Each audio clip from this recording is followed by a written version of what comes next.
날마다 솟는 샘물과 함께하는 오늘의 큐티 시간입니다. 10월 19일 수요일, 오늘의 말씀은 사사기 11장 8절로 11절까지 말씀입니다. 이제 우리가 당신을 찾아온 것은 우리와 함께 가서 암몬 자손과 싸우게 하려 함이니 그리하면 당신이 우리 길르앗 모든 주민의 머리가 되리라.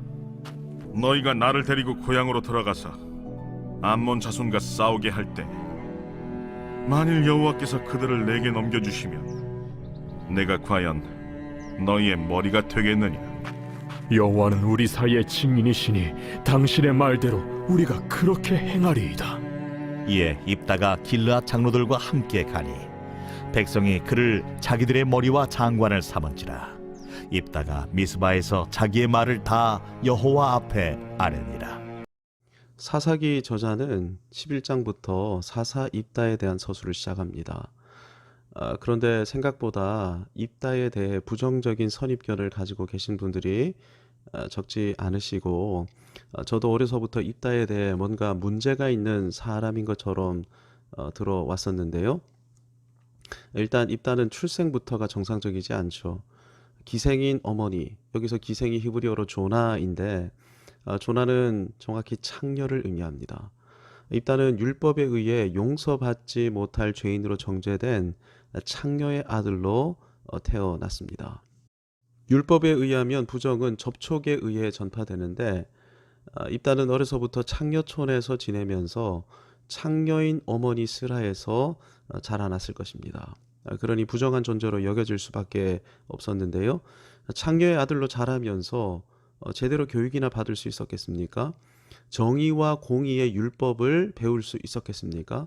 율법에 의하면 창녀인 엄마를 정죄할 수밖에 없는데 율법을 제대로 배웠을 리 만무하죠. 그러니 입다에 대해 부정적인 선입견을 가진 분들이 많은 것입니다. 사사기 11장 3절을 보면 입다가 어울렸던 무리가 잡류라고 번역되어 있는데, 잡류라는 용어를 보면서 입다를 더욱 부정적인 존재로 평가합니다. 보통 친구를 보면 그 사람이 어떤 사람인지 알 수 있지 않습니까? 한글 성경이 잡류라고 번역했으니 역시 기생의 아들이 깡패 같은 부류와 어울렸군, 이렇게 생각하는 것이죠. 잡류라는 용어로 인해 빚어진 오해인데요. 더군다나 입다가 잘못된 서원으로 딸을 인신제사로 바친 것이 아니냐, 이렇게 생각하는 분들이 많이 계십니다. 그러니 입다에 대한 부정적인 선입견을 확신하는 것이죠.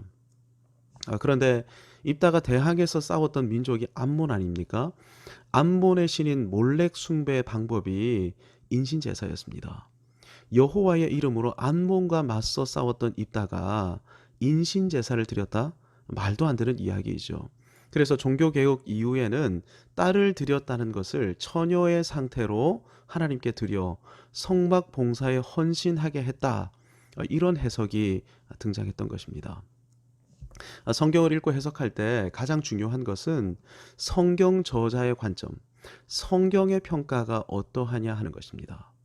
하나님의 말씀인 성경이 우리를 인도하고 안내하는 대로 성경을 이해하는 것이 바른 성경 해석인 것이죠. 사사기 저자는 입다를 기술하면서 가장 먼저 11장 1절에서 입다는 큰 용사였다, 이렇게 평가합니다.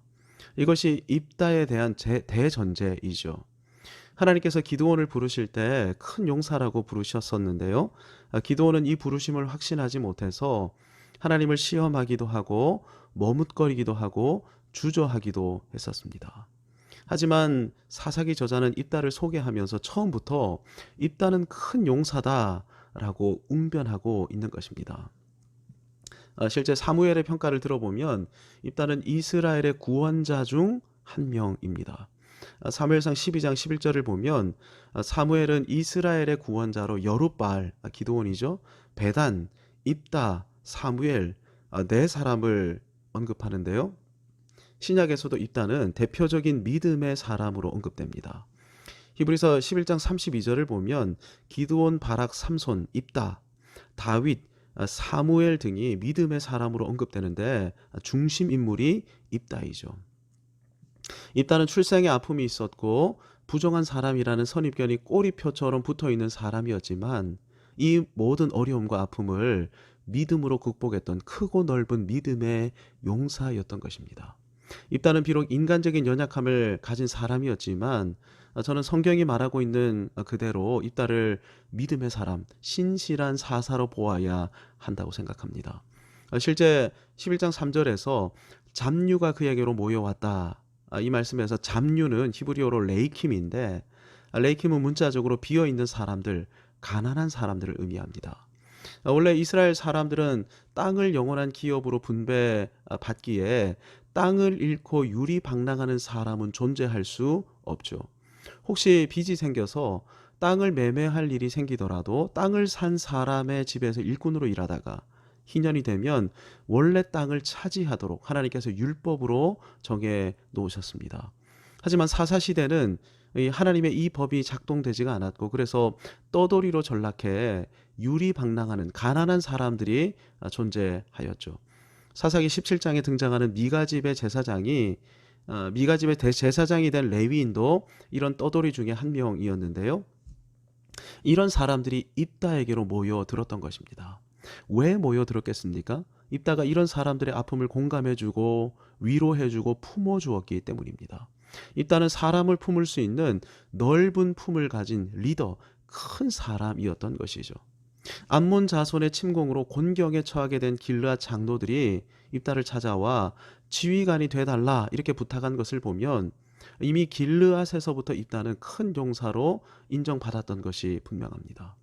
만약 그러하다면 이복 형제들이 가문의 재산권 분배를 이유로 입다를 내쫓았을 때 입다는 왜 순순히 쫓겨났겠습니까? 입다가 큰 용사였고 성질이 포악하거나 고약한 사람이었다면 그리고 만약 잡류가 깡패들이었다면 입다는 내쫓김을 당하는 대신 이복 형제들을 무력으로 제압하였을 것입니다. 하지만 입다는 이렇게 하지 않고 이복 형제들에게 순순히 쫓겨나죠. 그는 이권을 위해 다투는 사람이 아니라 하나님의 주권과 섭리를 신뢰하는 믿음의 사람이었기에 자신이 쫓겨남으로 형제들과 화평을 유지하는 것을 선택할 줄 아는 사람이었던 것입니다. 입다의 이 크고 넓은 모습을 보고 있노라면 그간 우리가 품었던 입다에 대한 오해가 정말 미안한데요. 입다를 바르게 이해하고 입다의 큰 믿음에 대해 존경을 표할 줄 아는 우리가 되기를 원합니다. 그래야 천국에서 입다를 만날 때 어색해하거나 미안해하지 않고 환하게 웃을 수 있을 것이기 때문입니다. 길르앗 장로들은 입다에게 군대 지휘관 역할만을 부탁하였지만 입다는 자신의 역할이 이스라엘의 사사가 되어 이스라엘을 바른 길로 인도하는 것임을 알고 있었던 것 같습니다. 그래서 길르앗 장로들이 군 지휘관뿐 아니라 자신을 이스라엘의 지도자로 인정해 주기를 바랬던 것인데요. 그런데 입다는 길르앗 장로들의 요청에 대해 매우 신중하지만 분명한 믿음의 태도를 나타내 보입니다. 입다에게 지휘관이 되기를 부탁했다는 말은 입다가 군대를 이끌어야만 승리할 수 있다는 말 아니겠습니까? 하지만 9절에서 입다는 이렇게 반응하죠.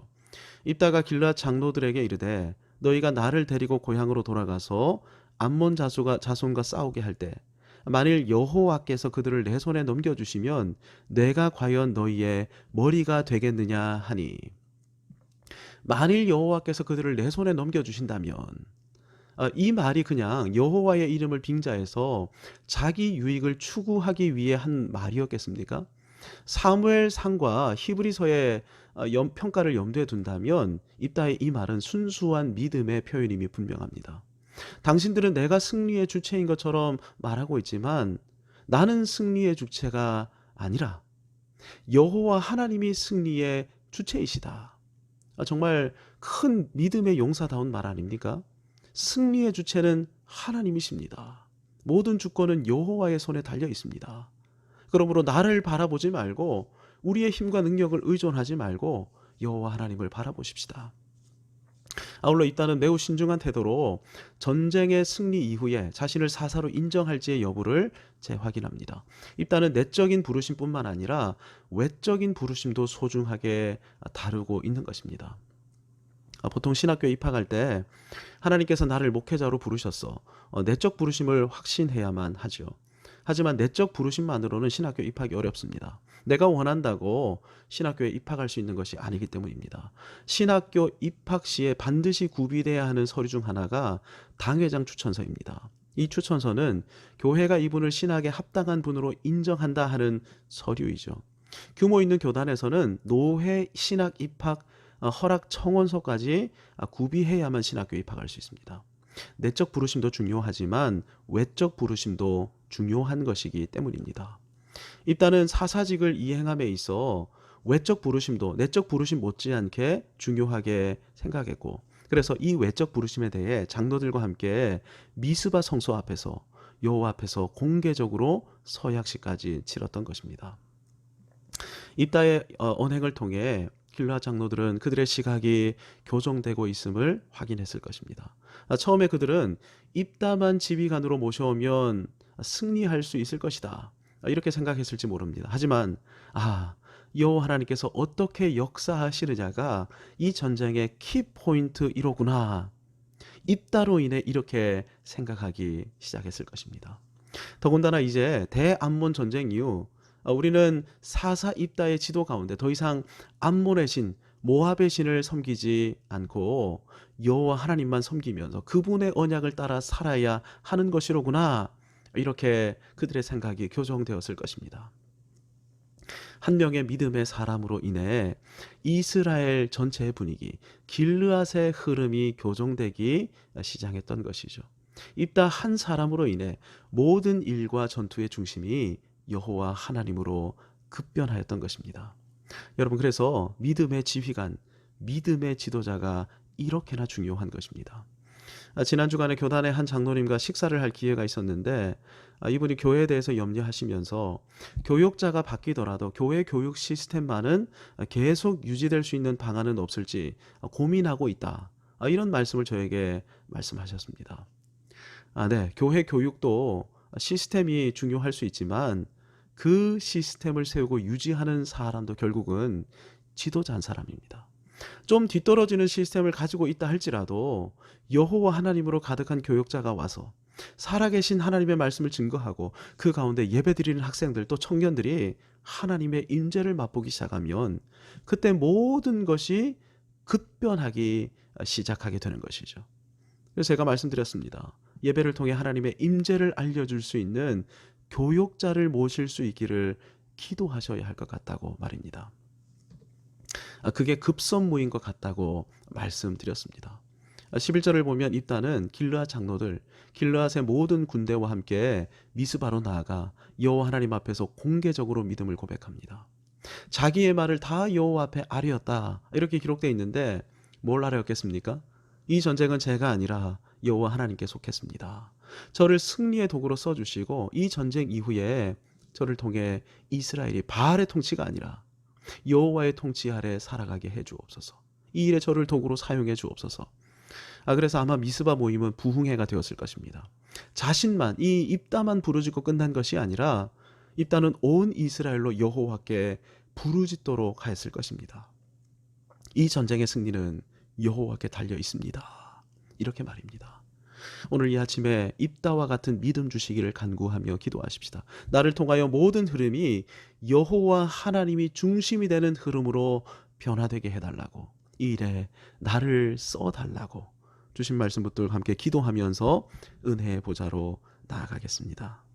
하늘에 계신 우리 아버지, 아버지의 이름을 거룩하게 하시며 아버지의 나라가 오게 하시며 아버지의 뜻이 하늘에서와 같이 땅에서도 이루어지게 하소서. 오늘 우리에게 일용할 양식을 주시고 우리가 우리에게 잘못한 사람을 용서하여 준 것 같이 우리 죄를 용서하여 주시고 우리를 시험에 빠지지 않게 하시고 악에서 구하소서.